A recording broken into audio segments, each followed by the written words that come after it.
I'll never call off. Fourth quarter pressure. Back of the jersey. Double sevens. No matter how many times, I'll never get tired of that reference. Hall of Fame for dirt. We love you with a deep reverence.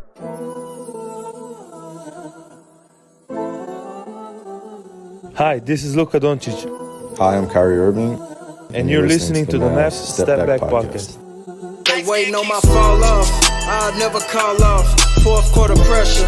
Back of the jersey. Double sevens. No matter how many times, I'll never get tired of that reference. Hall of Fame for dirt. We love you with a deep reverence. Backcourt nasty. I wonder who gon' check him.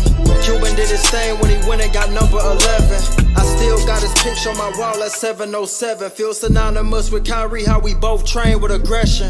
Competition obsolete. Trying to breathe life into my dreams. I'm so tired of sleep. Still got some work from last season that was incomplete. So hungry for redemption. Thank my boys, just might overeat. Like Luka with his three of them hit, my mic is prone to overheat. I pride myself the most. I'm 22 and my folks proud of me. I took the heart away since I was 10. Was no surprise to me. A step back, Mavs blowing up was no surprise to me. And I'm speaking honestly. 7.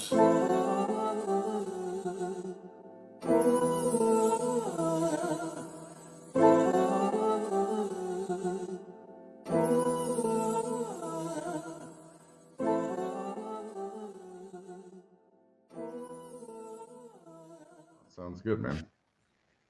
How's it going, everybody? Welcome in to another episode of Mavs Step Back Podcast. I'm your host, Dalton Trigg. I'm joined, as always, by my co-host, Drew Johnson. We have a very special guest today, return guest.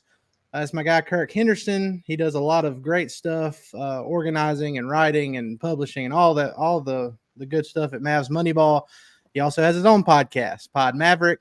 Be sure to go give him hit subscribe on Pod Maverick on YouTube and everywhere else that you find your podcast, and be sure to do the same for us as well. And as always, if you guys go and give us a review on Apple Podcasts, leave your social media app for a chance to win future giveaways, whether that's, t-shirts. We did do tickets for the first, let's see. It was a second round. Yeah. Game three against OKC. We gave out some tickets. So be sure to go do that. But guys, we're here. It was a long 2 years, but the Mavs are back in the Western Conference Finals. It was a grueling, physical, emotionally draining series against the OKC Thunder, the top seed in the West. But the Mavs, they pushed through despite Luka and his knee issue and Kyrie kind of being shut down offensively, or scoring wise, at least in that series. But they pushed through, they made it, and then surprisingly, the Minnesota Timberwolves, just took over in the fourth quarter of Game 7 of their series against the Denver Nuggets. And now that's our matchup in the Western Conference Finals, is the Dallas Mavericks, the Minnesota Timberwolves. It's one of those series where you really can't judge much from the regular season, because the Timberwolves haven't played the Mavericks since the trade deadline when they got PJ Washington and Daniel Gafford. So, it's kind of like a clean slate. We do know how Luka and Kyrie play against the Nuggets specifically. The only win the Mavs had in 4 tries against the Timberwolves this year was the only game that Kyrie played in, and both he and Luka almost had a combined 70 points. I think it was 69. Nice against the Timberwolves. So we know the Mavs stars, what they can do against Timberwolves. It'll be about the other guys and how they match up. But Kirk, first off, hope you're doing well. I know you had a very nice 40th birthday and a nice party to go along with it, watching the Mavs win Game 6 against OKC. So happy belated birthday to you. And then second, how do you think the Mavs match up against the Timberwolves with Game 1 coming up on Wednesday? Well, I kept this one in my pocket because I don't know if you've been on the internet in the last 20 minutes. Have you seen this thing that I found? Really, I don't think so. Jordan Brodess of Mavs Moneyball sent the ESPN's series preview to our chat, and in the introduction to the it's a conference finals preview. The introduction, which is, 400 words, 300 words. There's 2 words that do not appear in the conference preview opening. The words Dallas Mavericks. it mentions the other 3 teams. So I just posted it and was like, this is missing stuff. So are we in the conference finals if ESPN doesn't actually acknowledge it? I got to be honest, man. I am feeling really bullish. And I kind of think this series is going to go one way or the other in a kind of dominating fashion. Either the Wolves are going to beat the crap out of the Mavericks, which is possible. We saw it in the preseason and we saw it in the first 3 games prior to the trade. Or I think the Mavericks are going to punch them in the mouth so hard that they don't know how to do. I don't see how the Wolves score against the Mavericks. That's just my early take right now. Yeah. I don't care about Anthony Edwards' penetration. The current desire to crown him before he's there yet is really bizarre. It's not to take anything away from him, but Brian Windhorst this morning on the Hoop Collective attempted to put the 2 in the same tier, and they're just not. Like Ant's not there yet. He's capable of greatness, but he is not capable of sustained greatness. And then I think that's the difference in the series. It would have been nice, to if Luka had gotten that same treatment in 2022, but instead, it was like, oh, well, this was a fluke. Mavs shouldn't have made it this far anyway. And I mean, to an extent, they were kind of right because the Mavs front court was terrible.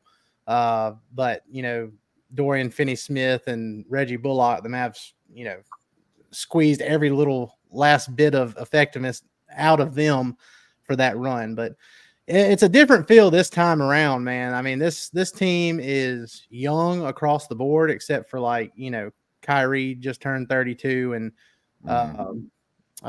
Maxey, I think he's 31 maybe. Maxey's 300 years old. Yeah, 3. It feels like he's been around for forever, but for the most part, I mean, this feels sustainable because Luka's 25, PJ's 25, Gafford's 25, I believe. You got Lively, who is just doing unprecedented stuff as a Mavs center. He's been incredible. The Mavs don't beat OKC without Derek Lively. Luka said that himself. He's been incredible. So this time around, it feels like there's a little bit of staying power. It doesn't feel like it's all or nothing for this one season. Now, with that being said, though, with as much parity as there is in the league right now, and especially in the West, you want to take advantage of this opportunity and you want to push through and potentially win a title while you can, because teams like OKC and Minnesota, you would think that teams like that are going to get better next year, and then you've got other teams that didn't do as well this year that could be better too. So I think the Mavs are in a great spot. I think they legitimately have I know it was kind of and I said this before the playoffs started, but you know how this goes, Kirk. I mean, I'm a pretty optimistic person by nature, and I say a lot of things a lot of times. And when before this playoff run, when I was like, yeah, this team is making me feel things I haven't felt since 2011, kind of got brushed off to the side. But I mean, legitimately, this team is special. They are doing things that we haven't seen in a long time. The defense is legit. Luka has bought in on that end. And, I think specifically, but I think Kyrie Irving is going to have a good series offensively. I think with the way the Minnesota Timberwolves play defense, especially with drop coverage and stuff like that, they're not going to be able to do that against the Mavs, or the Mavs are going to kill them in this series, especially Kyrie. So I'm very interested to see how it all goes. DJ, now I know I'm going to swing it over to you for this one because I know you and I were kind of on the same page before the Western Conference Finals was set. We kind of thought that, Denver, despite them being the defending champs, matched up a little bit better for the Mavs than the Timberwolves did. And they showed you why in that game 7. Their depth wasn't there. They were having to play their guys many more minutes than they did last season. They didn't get to rest down the stretch of the regular season because they were trying to keep the top seed in the West. And they showed how tired they were in that game 7. So that was the main reason I was kind of leaning toward Denver. But there were pros and cons for each one. What are you thinking about this matchup? I kind of worry about the depth of Minnesota's front court. I think when Cat wants to be great, he is absolutely unstoppable. Obviously, he can shoot the ball, but what really concerns me about Cat is he's kind of an immovable object in the way that he can just push and shove anywhere he wants to go. And it'll be interesting to see how Lively is able to cover that. I do expect Lively to get the bulk of the minutes. I still expect Gafford to start, but I expect Lively to get the bulk of the minutes for the Mavs just because he has such a tremendous impact. I mean, you can see that in the plus-minus rating, and I know that we don't really put that much stock in that stat, but his impact is undeniable. I'm with you guys on the whole Anthony Edwards deal. I don't think that he is a true top 5 player yet. I think he has that potential, but to put him in the same conversation as Luka is just ridiculous, in my opinion. I think we have the better guards. I think they have the better low post players. And it'll be interesting to see which comes out on top. And I think a lot of that will have to do with the pace at which this game is played. I think a slower pace is going to favor the Minnesota Timberwolves. I think a faster pace is going to favor the Dallas Mavericks. Specifically because we have someone named Kyrie Irving, who is possibly the best player of all time in transition. So he's basically a god in transition. Yes, he's man. So this first game will tell us a lot about what to expect. Granted, I'm not going to put all my stock in game 1 because Jason Kidd never wins game 1. Well, and the Mavericks have only won one since the 2011. They've only won a single game 1 since the 2011 title run, and that comes largely as being road dogs almost every series. And I think they won the first game in 2020. Or did we win it in 2021? It was 21 because they won the first 2 games in LA. Yeah, that's right. And then they were up big in game 3, and then Rick Carlisle subbed Luka out at the end of the first and just ruined all the momentum. So people hated Rick from that point forward. So did Luka Doncic. Yeah, so it was bad. But yeah, I agree. You know, it's mainly just not having home court advantage, but you know, I don't know. I mean, that's just how Jason Kidd teams have worked. I mean, the like they say, the proof is in the pudding. I mean, the Mavs have won 4 out of the 5 series that they've played in since Jason Kidd has been the head coach, and they always just use game 1 as kind of a feel out game.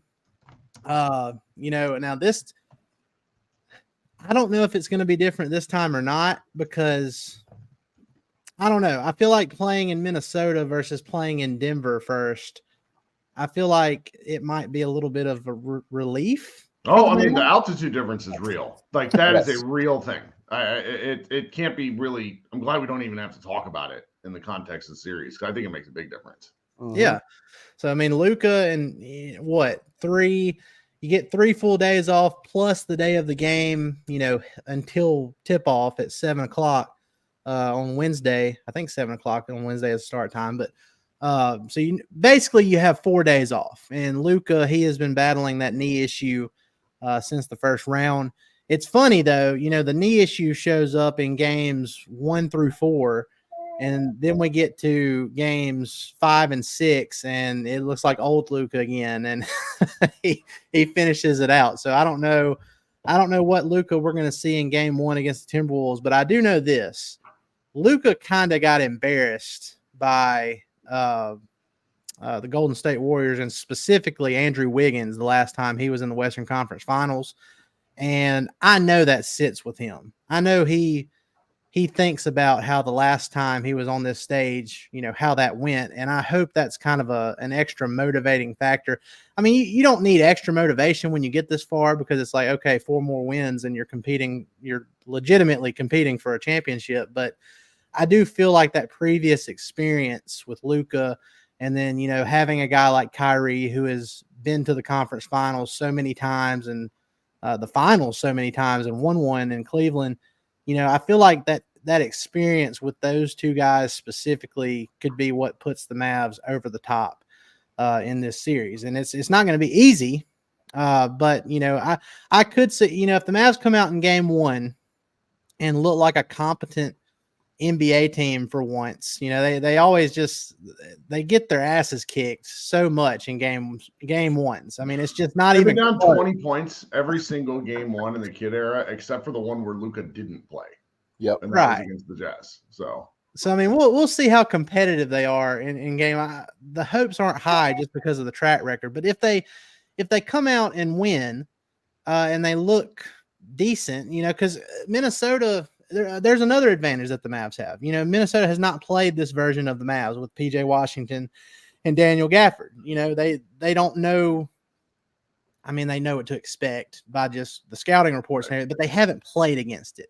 And Derek Lively isn't the same Derek Lively that Rudy Gobert and Cat went up against in Abu Dhabi in the preseason games. So, there's a lot of different determining factors in this series, but I mean, I feel like the experience of Kyrie and Luka, kind of put the Mavs over the top if you can kind of keep Naz Reid and Mike Conley from hitting a bazillion threes, which I feel like those two guys never miss a three against Dallas ever. So I know Anthony Edwards is going to get like the headlines, and people are going to talk about Gobert and Cat. But I mean, those two guys specifically, Mike Conley and Naz Reid, those are the two guys that I am, more focused on, and I want to see how the Mavs do throughout the series on them. One thing that I really like is before, when the Mavs played the Timberwolves, it didn't, the whole team wasn't, they had stretches where they played okay defense, but they weren't connected. It wasn't like a wire to wire thing. Now, when Luka sits or if Kyrie sits and you have these different interchangeable pieces in kids' lineup, it feels like it doesn't matter who's on the court.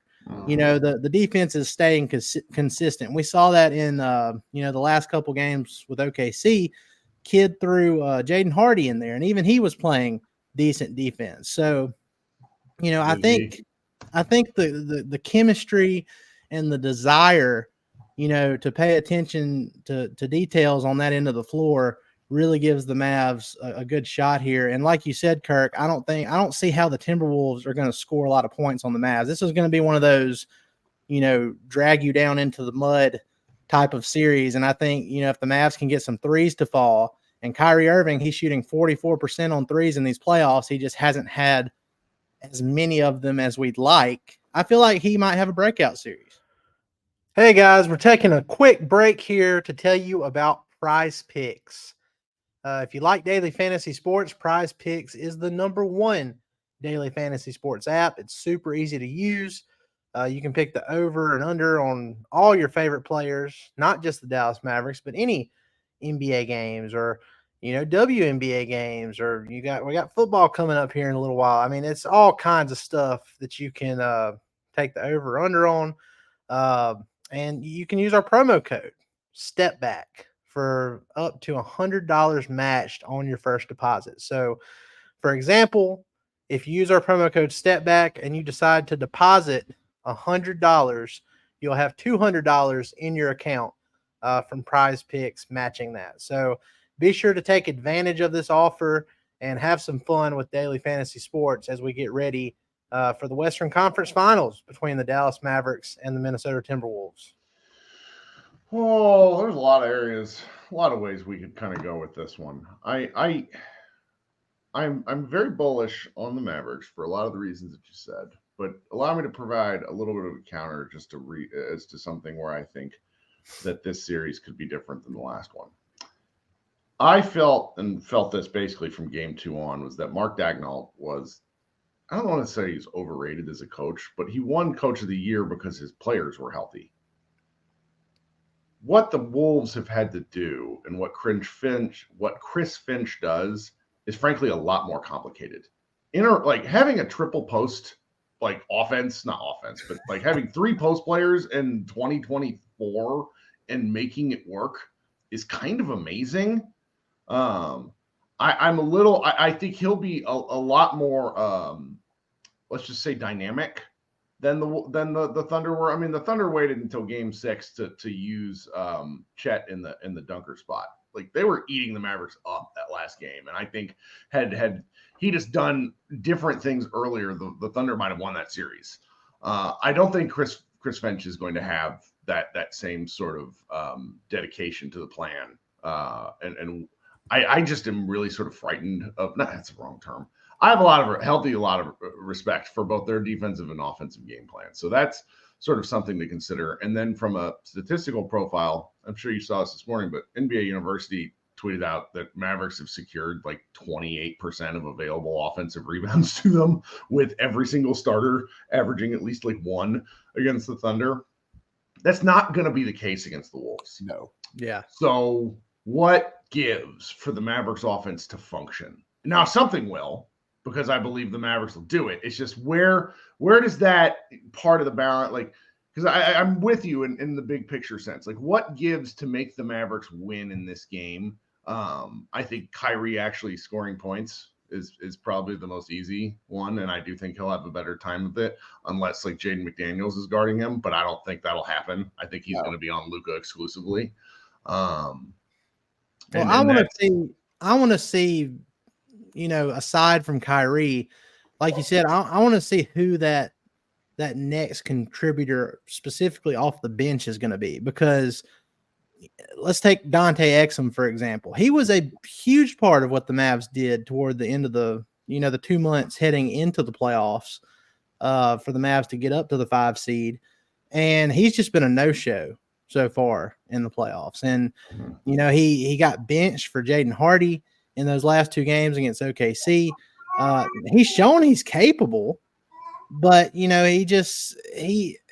I don't know if the lights are just too bright for him or what the situation is, but it seems like this could be a series where he could redeem himself, even if it's in a limited minute. And I don't even know if Kidd is going to throw him out there again. I don't know if that ship has sailed and he's, going to stick with Hardy, because as chaotic as Jaden Hardy can be at times, he did have some good moments in those final 2 games against OKC, not just trying to score, but, he was throwing pretty nice looking lobs to Gafford. So I'm interested in seeing who that guy off the bench is going to be. Is it going to be Jaden Hardy? Is it going to be Dante Exum? Is Josh Green going to up his game a little bit? Who's going to be the guy that, adds to what you're already getting from Luka, Kyrie, PJ Washington? We know what Derrick Jones Jr. is going to do. Especially on defense. Now his 3 is kind of hit or miss from game to game, but I think you're kind of set with what you're going to get from your starters on offense. So I guess we'll roll into that. I mean, what do you expect from the Mavs bench? I mean, do you think Kidd will continue to mix it up a little bit, or you think he's going to just like stick with Hardy and drive us all nuts? If he plays Hardy, I'm going to lose my mind. Hardy gets eaten alive by size. That's not his fault. Hardy's 6'2" and doesn't have a handle. You cannot play that guy against somebody like Ant. And he just, because you see it, he gets all, I'm going to size this guy up and do an interesting thing. And frankly, he gets lucky. I don't, some of the stuff that he made against that series was luck. He did make some nice passes. And so if he's actually playing a distributor role, a little more interested in that. But Jaden Hardy, it's Jaden Hardy time. Not interested in that particularly. That said, I do think Kidd probably does go to him first just because he's earned it. And I have to at least respect that. I just don't like it is all. And if we're talking about a series being decided on the margins, Kidd got away with playing that Kyrie Hardy Hardaway lineup. Oh God. You cannot do that against the Wolves. Nope. You just can't. You can't do that against anybody. Against anybody. I mean, I don't remember. Josh Bowe pulled up the cleaning the glass statistics, which clears out a lot of like junk time stuff. I think that they were, if I remember what he told me on the stream live, that in the regular season, that particular lineup was -6 points per 100 possessions. And then the overall number of how badly they got scored in the minutes was just heinous. And so you can't do it. And I think he will. And I think I'm going to be mad online. And so that's one of those things where it's just like, all right, well, kid's done a good job, but can we quit gambling? Like you got to know when to not put those chips on the table. Yeah. And for those watching, we have a guest appearance from Zoe. Johnson today. Kirk, I know you have some experience doing some pods with with your baby too. So Oh, God, yeah. Yeah, she was demanding an audience, so you got Get it. it. but yeah, look, I mean, and we talk about the Mavs bench too, and I think that's a big swing factor in this series. But again, I keep looking at the Wolves, and I look at I know stuff that has happened in the past. You can't put too much stock into it because this isn't the same Mavericks team. But I just look at how Naz Reid has played against the Mavs for basically his entire career. And that's what worries me the most this series. And I know I mentioned Mike Conley too earlier, but just if I had to pick one player who I'm like, okay, this guy scares me, it's Naz Reid, because I'm looking now. Let's see, he played a little over 25 minutes per game in 4 games against Dallas this year, averaged 16 points, 7 rebounds, and shot 56% from 3 against the Mavs. He kills the Mavs every time he plays them. So, and I mean, as big as Minnesota is, like I'm wondering how much not having Maxi Kleba is going to come back, to hurt the Mavs in this series, because it didn't really affect things much against OKC because they weren't as big. They didn't have the size, but now you got Gobert, you got Cat, you got Naz Reid. Like, are the Mavs are they going to be big enough to, affect Naz Reid enough to where he doesn't shoot 56% from 3, or, put a body on him so he doesn't go in and get offensive rebound tip dunks like he did in that game 7 against the Nuggets. That's the kind of stuff that bothers me. Another thing that's super concerning about Naz Reid is his ability to guard in the pick and roll. Mm-hmm. Being as big as he is, he's got that Derek Lively kind of quickness deal going on with his lateral movement. I mean, he just fits right in with what Minnesota likes to do defensively. So he concerns me greatly. I'm with you there. Naz Reid concerns me greatly. And honestly, if I'm the Wolves, I would start him over Gobert for that exact reason. And I'm going to tell you why. We always say you don't want to do something. You don't want to make a substitution based purely off of offense. You really want to look at the defensive side of things before you decide to tinker with a lineup. But the issue with what Minnesota's got going on with playing both Cat and Gobert is, number one, if the Mavs continue with this sort of 4-out lineup that's pretty traditional by NBA standards, who's going to guard PJ Washington? Are you going to stick Cat out there on him? I like that matchup. I like that matchup a lot. I think that if the Wolves are wise, they bench Gobert, or at least bring him off the bench. They put Cat in that 5 spot, and they have Naz Reid guard the 4. They have Naz Reid guarding PJ Washington. But I don't think they will do that. I think they will stick with what they've been doing. And I really think that matchup at the 4 spot is really something to watch. Well, you can't. Yeah, because I mean, let's go down the list here. I mean, Anthony Edwards, he's already said he's going to start out matched up against Kyrie. Now we'll see if that changes throughout the series, but that's going to be his defensive matchup. And then obviously you're going to have Jaden McDaniels on Luka. That seems to be every time the Mavs play the Wolves, that's who is guarding Luka. And then let's see, you've got who am I missing here? Derek Jones Jr., PJ Washington, Gafford. So you're going to either have what's his last name? It's Nikhil Walker-Alexander. Oh yeah. Alexander Walker. It's N-A-W. And he really is SGA's cousin. And he's really, I mean, that dude has been a revelation. He's very much in the mold of what Derek Jones has done for Dallas, where he needed the right spot to kind of maximize. Where I had somebody messaging me in March being like, we get him in the offseason, this dude rules. And he's interesting. I think he's actually gonna cause a lot of problems for Dallas if he gets hot. Yeah. I mean, look, you look at all the Timberwolves players and you go down the list of their 3-point shooting. Conley's a good 3-point shooter. Naz Reid's a good 3-point shooter. Edwards is kind of up and down. He's a good 3-point shooter, but he's really up and down. So it's really going to depend. I mean, from a 3-point shooting perspective, the Mavs should have the advantage in this series, but we'll see kind of how Minnesota's role players do. But I'm with you, Kirk. I feel like the Mavs defense is stout enough and consistent enough that, they're going to cause problems for Minnesota.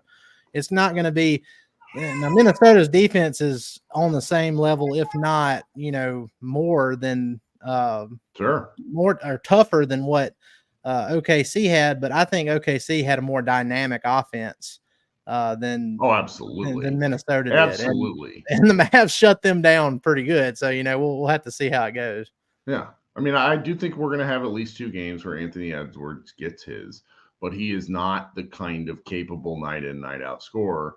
And the Mavericks have different looks that they can give him.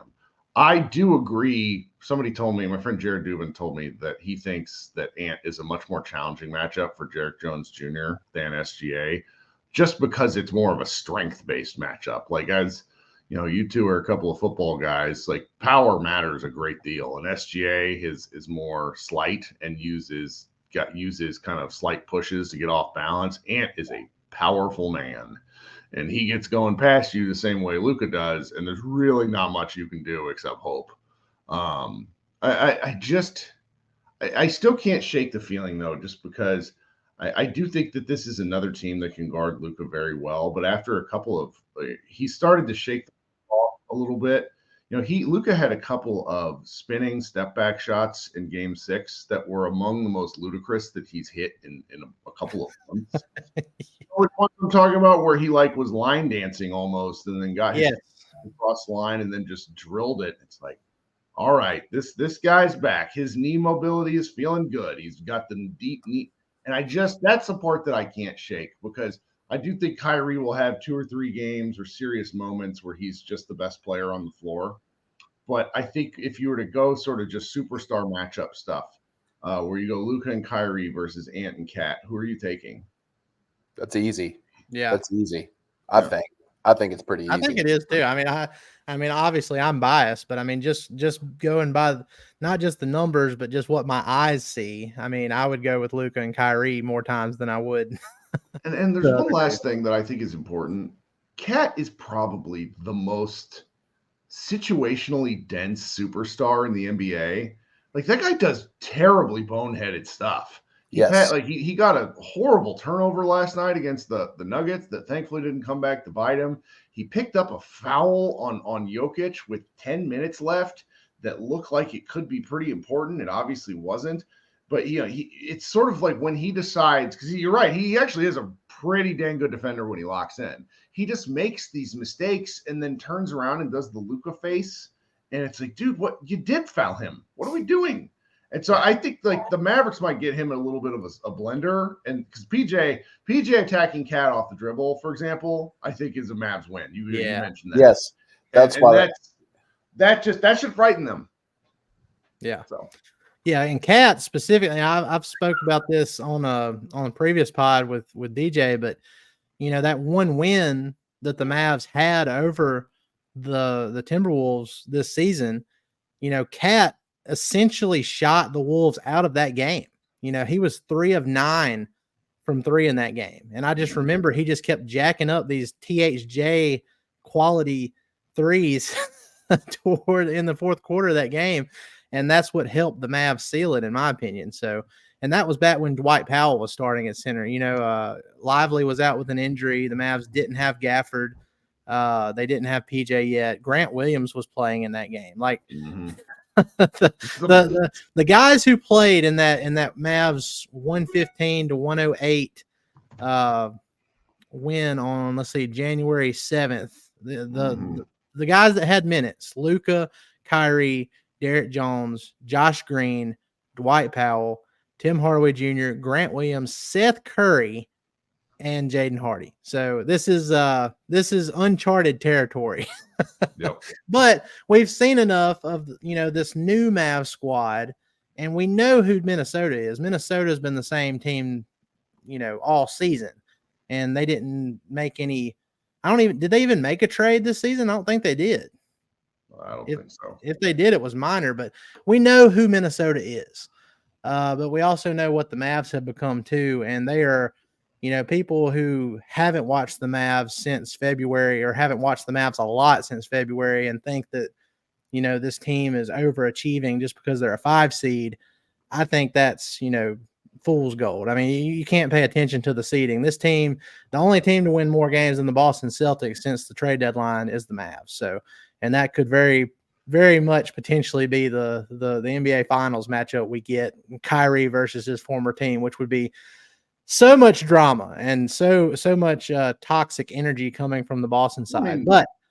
Look at this. Look at this just from a finals perspective. Up until Brunson hurt his hand, the Mavericks were either going to play, if they made it to the NBA Finals, they were either going to play Jalen Brunson, Kristaps Porzingis, or Rick Carlisle. There's a lot of wildness going on there. And look, congrats to the Pacers for getting as far as they've gotten to. They made a swing for Pascal Siakam, and that's been incredible for them. You know who should have made that swing for Pascal Siakam? The Oklahoma City Thunder. Yep. But Sam Presti has his pick fetish, and he's not going to trade any of them. So, right.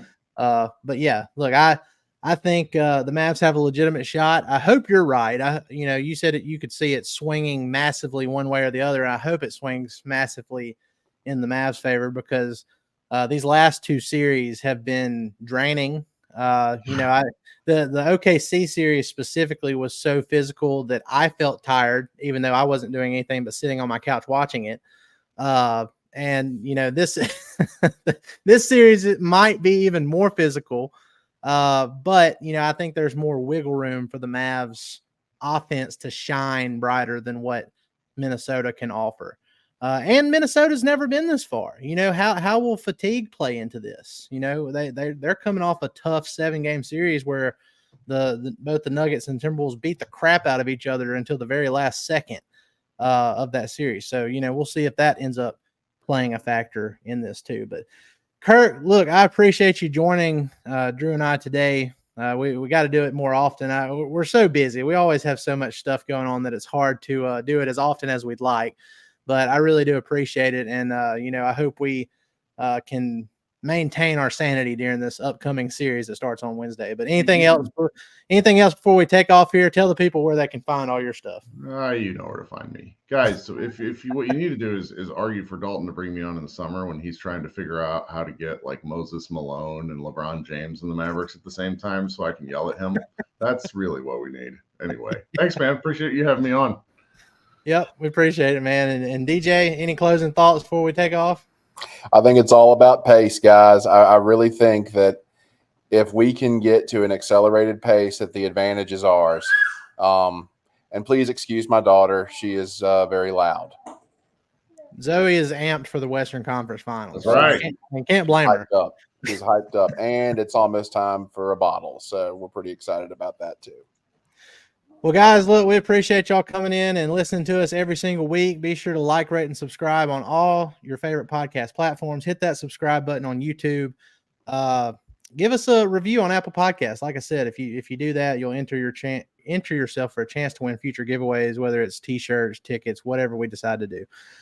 We appreciate it. Y'all have a great rest of your week, and we will see y'all Wednesday night after Game 1 between the Mavs and Timberwolves. Y'all have a good one.